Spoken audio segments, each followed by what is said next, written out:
Hello guys, coding fun के एक और ट्यूटोरियल में मैं आप सबको खुश आमदीद कहता हूँ।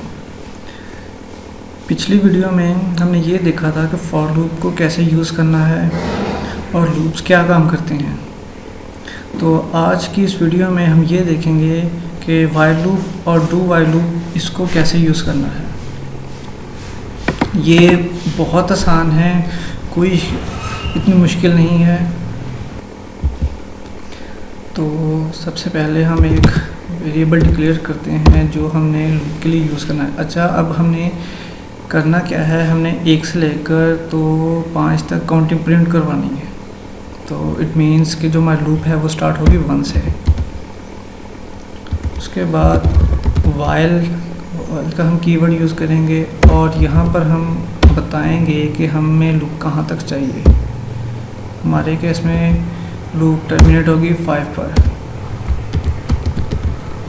उसके बाद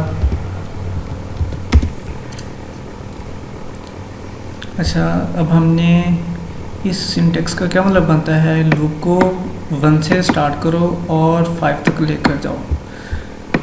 और कब तक 5 तक लेकर जाओ, जब तक कि ये वाली जो कंडीशन है वो टर्मिनेट नहीं होती।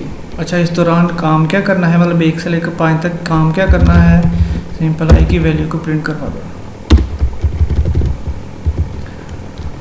और हर दफ़ा आई की वैल्यू में इंक्रीमेंट करते जाओ एक वैल्यू का।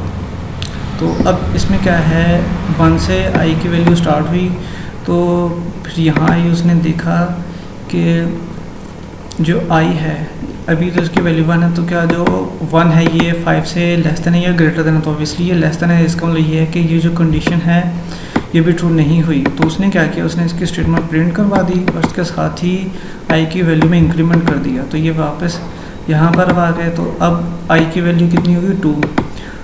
फिर दोबारा 2 को चेक किया, अगर 2 5 से कम है या ज़्यादा है, तो ऑब्वियसली वो कम थी। फिर दोबारा उसने आई की वैल्यू को प्रिंट करवा दिया, मतलब 2 प्रिंट हो गया। उसके बाद फिर उसने आई की वैल्यू को इंक्रीमेंट कर दिया, मतलब आई की वैल्यू होगी 3 और यहाँ पर आकर आई की वैल्यू होगी 3, मतलब यहाँ पर इंक्रीमेंट हो गया, यहाँ पर आई की वैल्यू होगी 3 एंड सो ऑन। इस तरह से ये लूप चलती जाएगी जब तक कि ये वाली कंडीशन ट्रू नहीं हो जाती। जब ये वाली कंडीशन ट्रू हो जाएगी तो जो कंपाइलर है वो यहीं से टर्मिनेट हो जाएगा, यहीं से इसको सारे को अब स्किप कर देगा और यहाँ पर आ जाएगा और प्रोग्राम टर्मिनेट हो जाएगा। तो आइए इसको चला कर देखते हैं। तो ये देखें, 1 से हमारी लूप स्टार्ट हुई और 5 तक गई। 5 के बाद क्योंकि ये कंडीशन ट्रू हो गई थी, इस वजह से लूप मज़ीद नहीं चली और इसको यहाँ पर ही टर्मिनेट कर दिया। तो ये तो होगी व्हाइल लूप। और डू व्हाइल लूप और व्हाइल में बहुत कम डिफरेंस है। अब इसी को ही अगर हम डू व्हाइल में करना चाहें तो हम क्या करेंगे, डू क्या करो, सी आउट एंडलाइन और आई प्लस प्लस। ठीक है, ये वाला काम करो।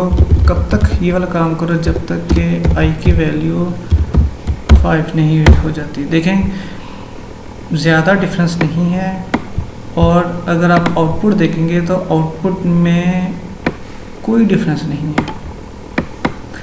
हाँ, लेकिन इसमें एक चीज़ मैं बता दूं कि व्हाइल में क्या था कि ये वाली जो कंडीशन थी वो पहले यहाँ पर ही चेक कर रहा था कंपाइलर, उसके बाद में प्रोग्राम की जो स्टेटमेंट थी ये वाली इसको एग्जीक्यूट कर रहा था। डू व्हाइल के केस में क्या होता है कि पहले वो स्टेटमेंट को एग्जीक्यूट करता है, बाद में कंडीशन चेक करता है।